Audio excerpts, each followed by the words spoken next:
السلام علیکم ورحمۃ اللہ۔ وعلیکم السلام جی۔ عابد بھائی بہت شکریہ، اور بھائی آپ تو ہمارے استاد محترم بھی ہیں، آپ نے ہمیں موقع دیا ملاقات کا۔ آپ کی محبت اور شفقت نے جو ہے نا بہت زیادہ مجھے دین حق کو سمجھنے میں جو ہے نا وہ مدد دی ہے، سچی بات ہے۔ بہت شکریہ، بہت نوازش۔ آپ کی بس محبت ہے، آپ کا خلوص ہے، اللہ پاک خلوص کی وجہ سے جس کو چاہتا ہے جی ہدایت عطا فرماتا ہے۔ ہدایت تو خدا کے ہاتھ میں ہے۔ بالکل بے شک۔ تو آج چونکہ آپ ہمارے ساتھ موجود ہیں اور یہ میرے لیے بڑی خوش نصیبی کی بات ہے کہ آپ سے ملاقات کا شرف ملا، جی تو میں چاہوں گا کہ ہمارے ناظرین کو بھی یہ بات پتہ چلے جی کہ آپ جس گھرانے میں پیدا ہوئے، جہاں آپ نے پرورش پائی، وہ کس مکتبہ فکر سے تعلق رکھتے تھے؟ کب تک آپ نے ان کے یعنی اس مکتبہ فکر کے تحت اپنی زندگی گزاری، اور آپ اس وقت تحقیقی طور پر کس میدان میں تھے؟ یعنی کہ اس وقت آپ تحقیقی طور پر کیا کام کرتے تھے؟ کب آپ کو دین اسلام کا شوق پیدا ہوا؟ اور پھر انشاءاللہ تعالی ہم آپ سے یہ جانیں گے کہ پھر کون سے ایسے عوامل تھے جس کی وجہ سے آپ نے اپنی تحقیق کو بڑھایا، اور اس کے بعد آپ نے یہ تعین کیا کہ مجھے کسی ایک رستے پر جا کر کھڑا ہونا ہے، اور وہ یہ در اہل بیت کا رستہ ہے۔ تو پلیز آپ ہمیں اپنی تھوڑی سی یہ اسٹوری ہمارے ساتھ شیئر فرمائیے تاکہ ہمارے ناظرین بھی اس سے مستفید ہو سکیں۔ انشاءاللہ۔ جعفر بھائی اصل میں تعلق تو ہمارا جو ہے وہ اہل سنت گھرانے سے ہی ہے اچھا، بیسیکلی، اور جو ہمارے آباء و اجداد تھے وہ دیوبند سے تعلق رکھتے تھے۔ اچھا، میرے والد صاحب جب تک زندہ رہے، تحقیق تو ہم اس وقت بھی کرتے تھے، لیکن وہ ایک تحقیق تھی ہمارے ایز اے اہل سنت میں رہ کے نا اس حد تک، یعنی تحقیقی ایک ذہن ہمارا جو تھا نا وہ تھا۔ وہی وجہ بنی جب والد صاحب کے میرے ایک دو دوست تھے وہ اہل حدیث تھے، تو وہ ہم اکثر دیکھتے تھے، ہمارے گھر آتے تھے، تو میرے والد صاحب دیوبندی تھے، تو ان کے آپس میں بحث و مباحثہ ہوتا تھا، تو وہ ہم بچے تھے اس وقت، چھوٹے تھے، لیکن ایک ہمارے ذہن میں یہ بات آ گئی تھی کہ یہ بھی کوئی لوگ ہے اہل حدیث نا، دوست تھے میرے والد صاحب کے۔ پھر والد صاحب کی وفات ہو گئی تو پھر ہمارا بھی کچھ واسطہ پڑا اہل حدیث دوستوں کے ساتھ، تو وہ چونکہ بات اس وقت کی ہمارے ذہن میں تھی کہ میرے والد صاحب کے بھی دوست تھے، تو پھر ہم نے وہ چونکہ تحقیقی ذہن تو تھا، تو ہم نے ان سے پوچھا کہ بھئی یہ کیا مسئلہ مسائل ہے اہل حدیث کا؟ تو انہوں نے بتایا جی رفع یدین ہے، آمین بالجہر ہے، مطلب اختلافات کیا ہے، اور وہ تقلید اور غیر تقلید، کیونکہ یہ غیر مقلد ہوتے ہیں نا اہل حدیث۔ تو ہم نے کہا جی یہ کوئی حدیثیں وغیرہ دکھا سکتے ہیں آپ؟ تو آپ کو پتہ ہے یہ 7 میں جو چوٹی کی جو صحیحین ہے، اس میں جب چونکہ ہم زیادہ تر تو اس کو تو جانتے ہیں نا، ہر بندہ ہی جانتا ہے، بخاری مسلم کو تو جانتا ہی ہے، تو وہ میں نے جب اس میں دیکھی وہ حدیثیں، میں نے کہا حدیثیں تو ہیں، اور وہ چونکہ اہل سنت کے مسالک میں مشترکہ کتابیں ہیں، مشترکہ کتابیں ہیں، کوئی بھی مسلک ہوا، ہاں جی، کتابیں وہی ہیں۔ تو اس پر ہم نے تھوڑی سی تحقیق کی، ہم نے کہا ٹھیک ہے جب ایک بات صحیح ہے، ثابت ہو گئی ہے، تو میں پھر مسلک اہل حدیث 92 میں، یعنی کہ میرے والد صاحب 92 میں میری مطلب یہ کہ رجحان بن چکا تھا، 93 میں والد صاحب فوت ہوئے ہیں، تو باقاعدہ طور پہ پھر 94 میں نے مسلک اہل حدیث کو جو ہے نا وہ جوائن کر لیا، قبول کر لیا تحقیق کے بعد کہ ہاں تحقیقی، یعنی میں بتا رہا ہوں نا تحقیقی ذہن تھا ہمارا، تو اس میں ہم مسلک اہل حدیث میں نے اس زمانے میں کتابیں وغیرہ کبھی اچھا شروع سے شوق تھا، کچھ میرے والد صاحب یہ اثاثہ چھوڑ گئے تھے، جیسے بہشتی زیور ہے، موت کا منظر ہے، جنت کا منظر، اس طرح کی کتابیں ان کی تھیں، حدیث کی تو نہیں تھیں،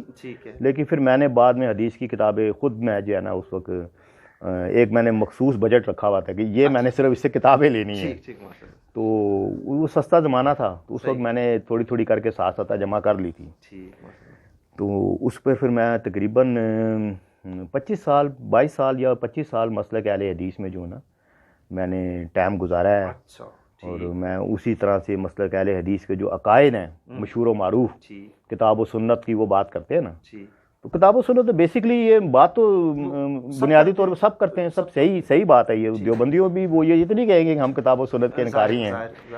اچھا مزے کی بات ہے کہ اہل تشیع بھی وہ بھی کتاب و سنت کی بات کرتے ہیں، ٹھیک ہے نا، تو یہاں سے پھر ہمارا سلسلہ جو ہے نا وہ آگے چلا۔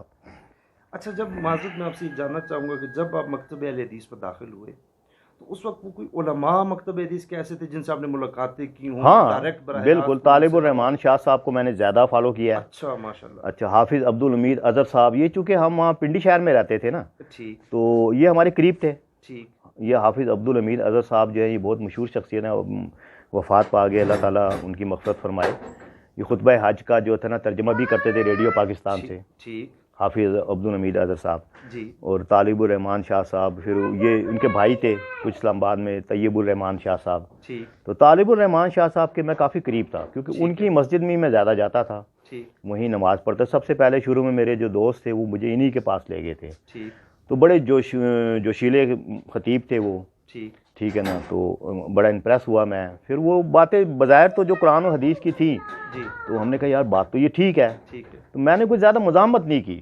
اکثر ہوتا ہے نا اہل حدیث بریلوی دیوبندیوں میں بھی وہ بڑی رسا کشی چل رہی ہوتی ہے. جی، تو میں نے نہیں ایسا، میں بس ہوتا ہے کہ میرے سامنے کوئی بات سچی آپ نے کر دی ہے نا، ٹھیک ہے، بس میں نے اطمینان کر لینا کہ واقعی یہ بات ہے قرآن میں یا حدیث میں، اپنی سمجھ کے مطابق. ٹھیک ہے، ٹھیک ہے. تو یعنی تعصب نہیں تھا، نہیں تعصب نہیں، آڈرمی کرنی، تعصب میں نے کبھی کسی سے بھی نہیں رکھا. ٹھیک، ماشاء اللہ. ہاں اہل تشیعوں سے ایک فطری تعصب تھا صحیح، بچپن سے، ٹھیک، ٹھیک، کیونکہ وہ ہمارا آپ کو پتہ ہے کہ ماحول ایسا ہے.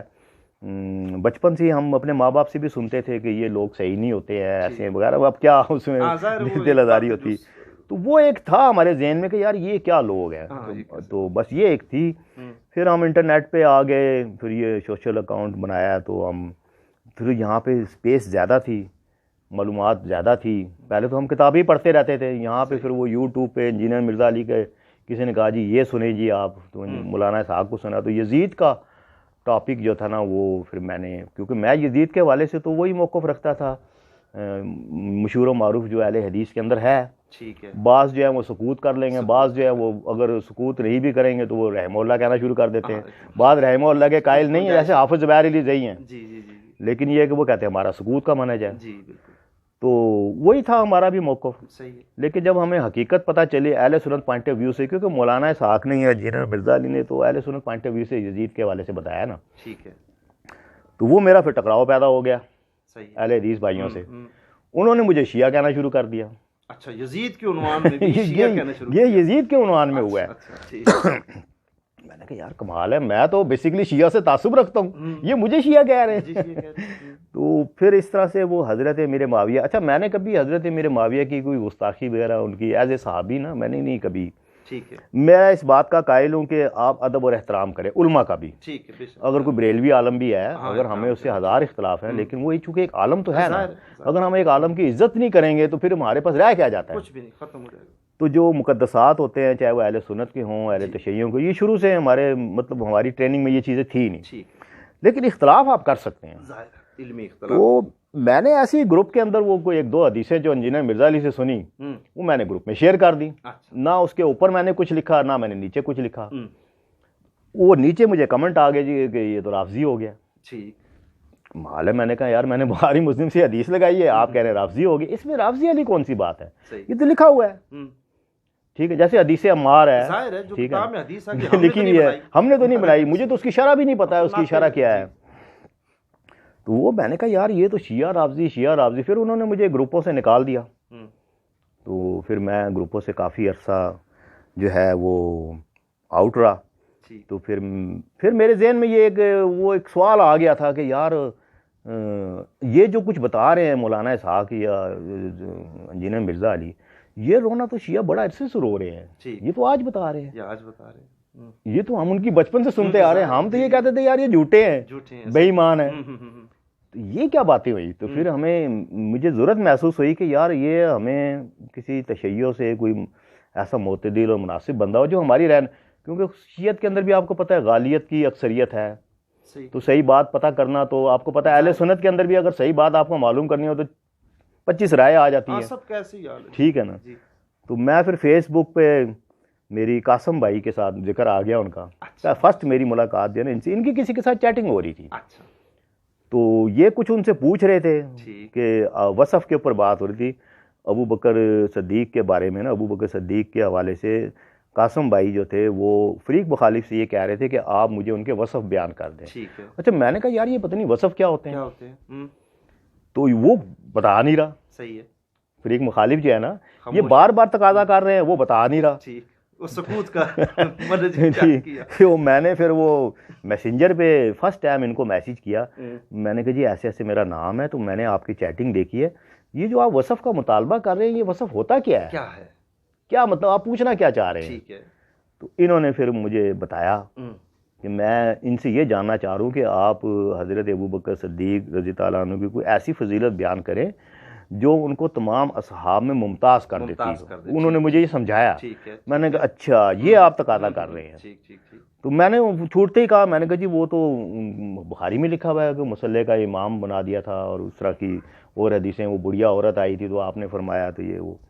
تو انہوں نے کہا نہیں پھر وہ تو بخاری میں تو یہ بھی لکھا ہوا ہے کہ جیش اسامہ میں حضرت اسامہ رضی تعالیٰ عنہ کو نبی صلی اللہ علیہ وسلم نے امیر بنا دیا تھا, وہ تو وہاں برابر ہو گئے. ممتاز کرے نا, یعنی وہاں جب جانا تھا تو یہ پھر یہ امام کیسے بنایا؟ ٹھیک ہے نا.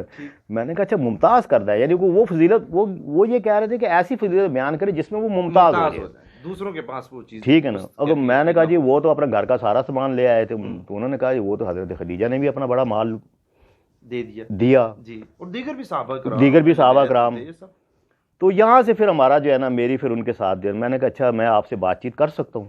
انہوں نے کہا ہاں جی آپ کریں. تو میں نے پہلے سوچا یہ کہ ذرا چونکہ یہ کوئی مناسب بندے لگ رہے ہیں مجھے, تو تشیع کے حوالے سے میں جو ہے نا ان سے پھر میں سوال ہی کرتا رہا نا, پوچھتے ہی رہا. پہلے تو میں نے یہی پوچھا ماتم کیا ہے, اور یہ توحید کا حوالے سے میں بڑا وہ تھا نا پریشان تھا کہ یار یہ توحید وغیرہ تو ہے ہی نہیں تشیعوں میں. ٹھیک ہے نا. پھر آپ سے ملاقات ہوئی تو آپ سے بھی پھر میں یہی پوچھتا رہا, آپ کو یاد ہوگا.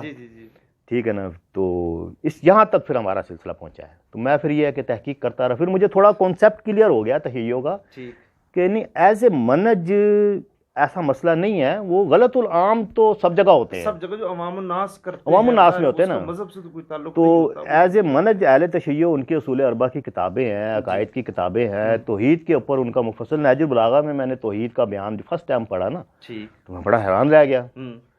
ٹھیک ہے نا. صحیفہ سجادیہ مجھے آپ ہی نے دیا تھا. میں نے کہا یار توحید میں تو کوئی مسئلہ نہیں ہے, کتابوں میں تو لکھا ہے نا. اب کوئی کیا کہہ رہا ہے, ایسے تو دیکھے نا وہ اہل حدیث کہتے ہیں جی بریلوی قبروں پہ جا کے یہ کرتے ہیں, عوام الناس ان کو تو جی. تو میں نے کہا نہیں, عوام الناس اتھارٹی اصل مذہب میں ہوتے بھی نہیں ہیں. ہاں جی, عوام الناس پابند ہیں دین کو فالو کرنے کے, نہ کہ جو عوام الناس کریں اور وہ دین بنتا جائے. نہیں, دین ان کو پابند نہیں ہوتا. دین تو ہم نے کتابوں میں دیکھنا ہے نا, منہج میں دیکھنا ہے. وہ جیسے ہمارے اہل سنت میں اصطلاح استعمال ہوتی ہے نا سلف اور صالحین, جی, کہ سلف و صالحین میں آپ نے دیکھنا قرآن و حدیث کو. یعنی قرآن و حدیث تو اصل ہو گیا نا.